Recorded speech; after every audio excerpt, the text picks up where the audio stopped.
Reverend Raphael Warnock is the Democratic nominee in Georgia's special election Senate runoff on January 5th. Welcome to the show. Thank you. Great to be here with you. So, you were chosen 15 years ago as the senior pastor at Ebenezer Baptist Church, a successor to Dr. Martin Luther King Jr. How did you go from that to getting involved in this crazy business? Well, listen, it's great to be here with you. I came to the Ebenezer Baptist Church, as you point out, 15 years ago, and every year since I came to that pulpit, I've had the honor of being engaged with the issues that I think matter, fighting for voting rights, working to make sure people have access to affordable health care, fighting for the dignity of workers. One of the fun things about being a pastor is that I get to spend my time really focused on things I would be doing anyway. And I'm able to really commit my life to service. And so this step into a race for the United States Senate, it may seem a little strange to some, but for me, it's not a huge leap. It is a continuation of my lifelong commitment to service. Can you talk a little bit about how your faith informs your activism? Sure, everything that I've tried to do is an expression of my faith. And it's as simple for me as the gospel: love your neighbor as yourself.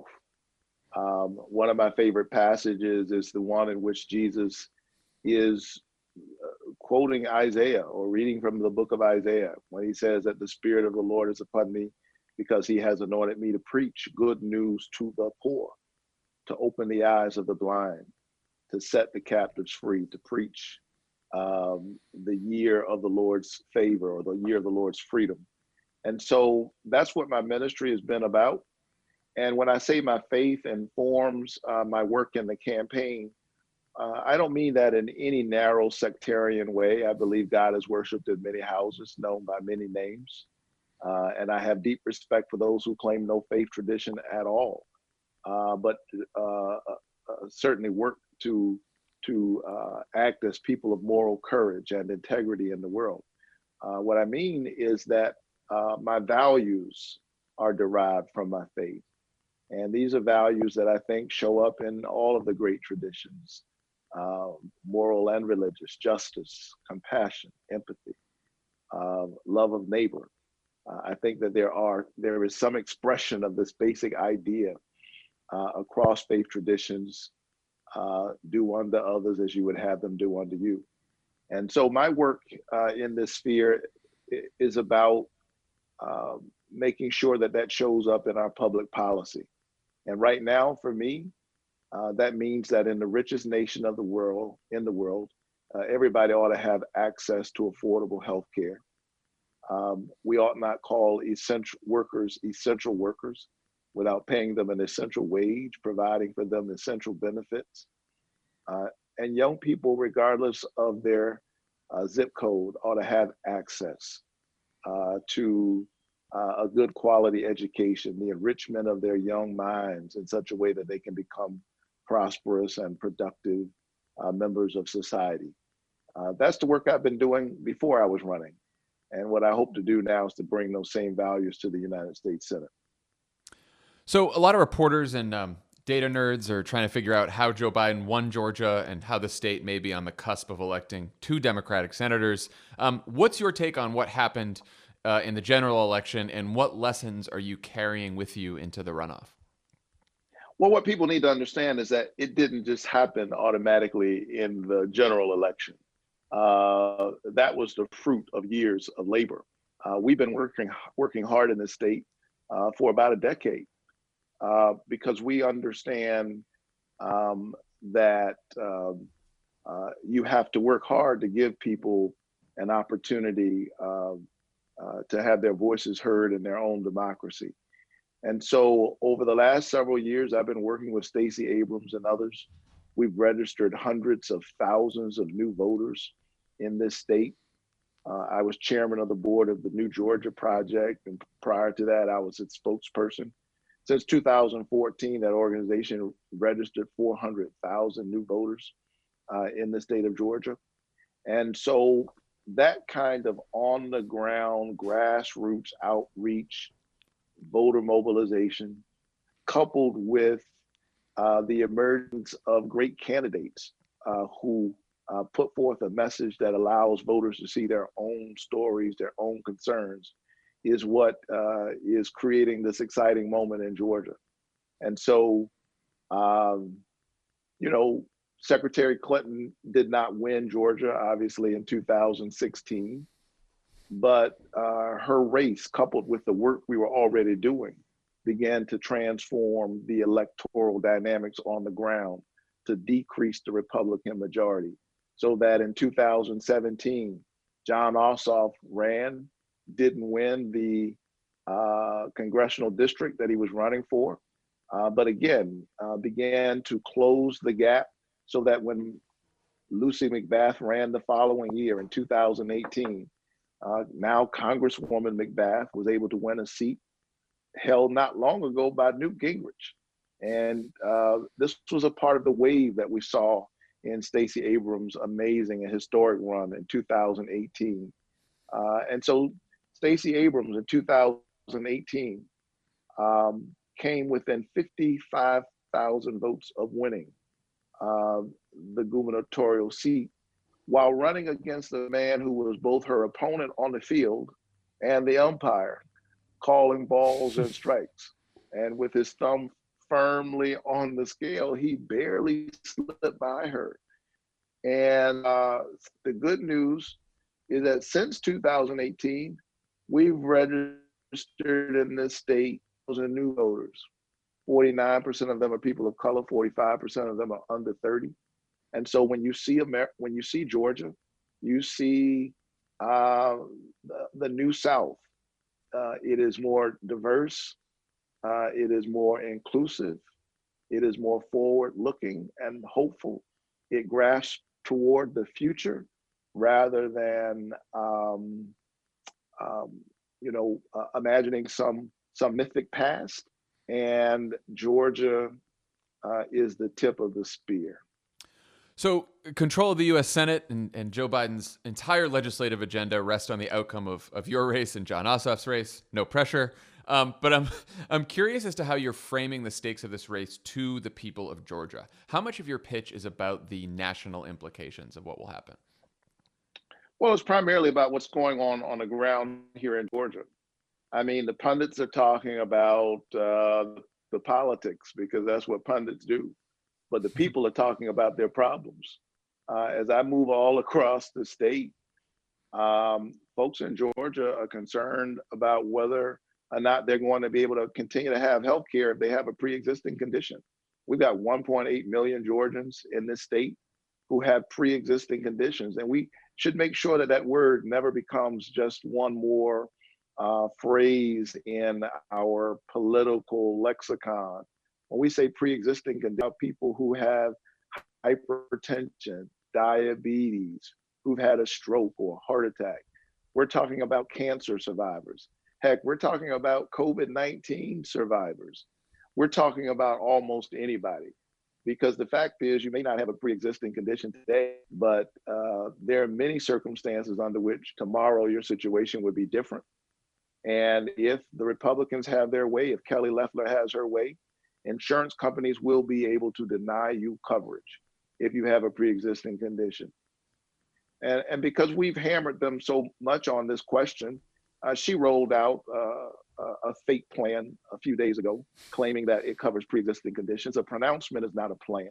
If you read through the plan, you will see that there are loopholes in it big enough to drive through a Mack truck, which allow the insurance companies to get off the hook and deny people coverage. I think that would be terrible at any time, but it is especially terrible during a pandemic. Who gets rid of people's health care in the middle of a pandemic?